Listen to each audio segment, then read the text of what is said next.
नमस्कार दोस्तों, एस्ट्रोलॉजर कपिल मिश्रा में आपका बहुत बहुत स्वागत है। आज हम बात करने वाले हैं विशेष रूप से मित्रों, पुत्र की प्राप्ति कैसे हो।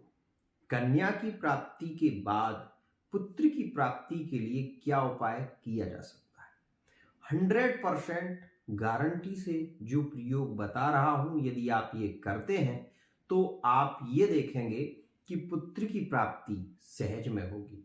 जो स्त्रियां विशेष रूप से गर्भधारण नहीं कर पा रही हैं, उनके लिए भी ये वीडियो मोस्ट इंपोर्टेंट है। तो यदि आप चैनल पर नए हैं तो चैनल को सब्सक्राइब जरूर कर लेना। एक खास बात, आप लोग कई वीडियो देखते होंगे जिसमें ये बताया जाता है कि ये छोटी सी चीज उसको खिला दो तो उससे गर्भ ठहर जाएगा, ये छोटा सा एक पत्ता है इसको खिलाओ तो ऐसा हो जाएगा।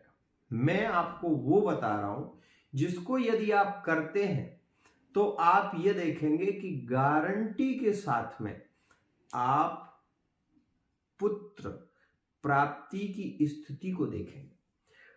आपको जो उपाय बताऊंगा वो आपको फॉलो करना है, ये बात ध्यान रखना। मित्रों, आपको मैं आज ये बता रहा हूं और आप इसको, मैं हर बात इसलिए कहता हूं कि लोगों को भरोसा होना जरूरी है।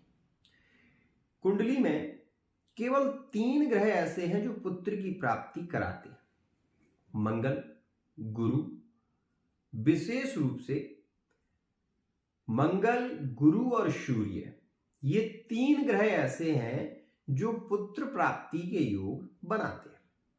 तो सबसे पहले तो ये समझें कि इन ग्रहों की अपनी एक स्थिति है और इन ग्रहों की कृपा होगी तभी आपको पुत्र की प्राप्ति होगी। लेकिन दूसरी बात, जिनको प्रथम कन्या प्राप्त हुई है, विशेष रूप से जिनके घर में महालक्ष्मी, महाकाली के रूप में कन्या रत्न की प्राप्ति हुई है, उन लोगों के लिए ये वीडियो और भी ज्यादा खास है। मैं आपको बता दूं कि आपको ज्यादा कुछ करने की जरूरत नहीं है। केवल आप रविवार के दिन आपकी जो कन्या हुई है उस कन्या का पूजन करें और विशेष रूप से खीर का प्रसाद बनाएं। खीर का प्रसाद बनाने के बाद सबसे पहले अपनी कन्या को खीर का प्रसाद खिलाएं और फिर उसको चंदन लगाकर आप उसके पैरों को धुलें।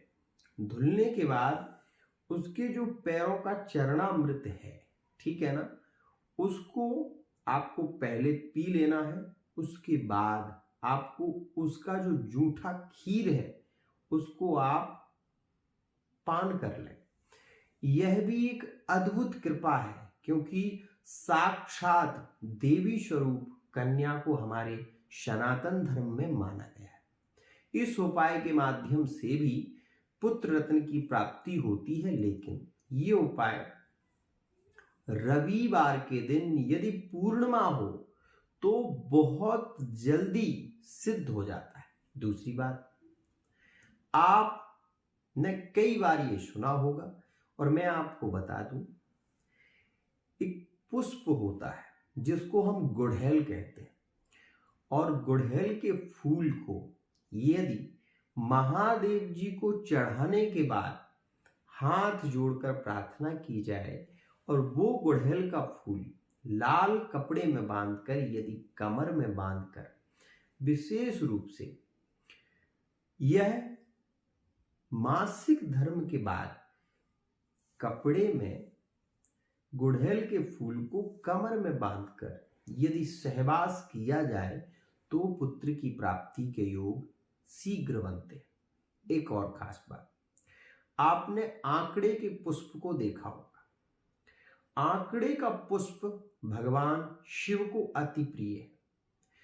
आंकड़े के पुष्प को महादेव जी को बेलपत्र चढ़ाएं, उसके बाद समी पत्र चढ़ाएं, उसके बाद आंकड़े के पुष्प चढ़ाएं और चढ़ाने के बाद वो पुष्प विशेष रूप से आप पुष्प को चढ़ाने के बाद एक पुष्प ले आएं और उस पुष्प को सफेद कपड़े में बांधकर, विशेष रूप से यदि आप अपनी कमर में बांध लें, आप, केवल ये स्त्रियों के लिए है, ध्यान रखना, यदि स्त्री अपनी कमर में इसको बांध ले और मासिक धर्म के बाद यदि सहवास हो तो पुत्र की प्राप्ति के योग शीघ्र बनते हैं। एक और खास बात, अद्भुत प्रयोग है। आप ये भी ध्यान रखें कि जो सूर्य विशेष रूप से उदित अवस्था में होते हैं और अरुणोदय में, विशेष रूप से मित्रों शुक्ल पक्ष में सूर्य जब उदित अवस्था में हो, ऐसी अवस्था में तांबे के लोटे में मिश्री को घोलकर और उसमें आप विशेष रूप से थोड़ा सा उसमें आप हमें कह सकते हैं कि केसर या फिर गाय का दूध आप ले सकते हैं। थोड़ा सा केसर, गाय का दूध लेकर सूर्य को अरुणोदय में, मतलब सूर्य निकल रहे हो, ऐसी अवस्था में सूर्य को अर्घ दें और अर्घ देने के बाद वो थोड़ा सा आप उसमें बचा लें और उसका, यदि स्त्री को उसका पान प्रातः काल विशेष रूप से स्नान के बाद कराया जाए तो अतिशीघ्र पुत्र की प्राप्ति के योग बनते हैं। और यहां पर मैं आपसे ये इसलिए नहीं कह रहा हूं, ये हमारे सनातन धर्म की सुंदरता है।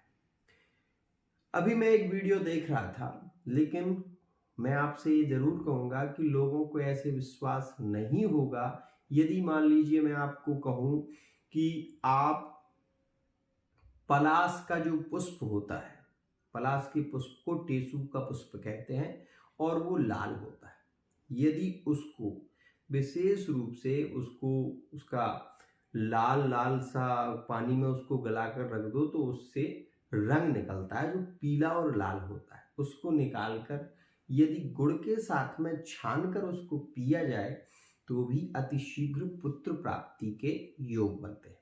लेकिन यह लोगों को थोड़ा सा भ्रमित भी कर सकता है कि न जाने इसको पीने से क्या होगा, इसलिए ऐसी कोई क्रिया मैं आपको नहीं बता रहा हूं, केवल आपसे ये कह रहा हूं कि आप इस उपाय को फॉलो कर सकते हैं। ये विशेष प्रयोग है और जो लोग सूर्य की उपासना करें, मंगल की उपासना करें, गुरु की उपासना करें तो सहज ही पुत्र प्राप्ति के योग बनने लगते हैं। लेकिन उनकी कुंडली में यह देखना जरूरी है कि वो ग्रह मजबूत है या नहीं। तो सबसे पहले मैं आपसे ये कहूंगा कि अपनी कुंडली की रीडिंग कराएं ताकि आपको ये पता चल सके कि आपके जीवन में क्या पुत्र प्राप्ति का योग है या पुत्री प्राप्ति का योग है। तो आप विशेष रूप से क्या उपाय करें जिसके द्वारा आपके जीवन में संपन्नता हो। आज के लिए इतना ही। राधे।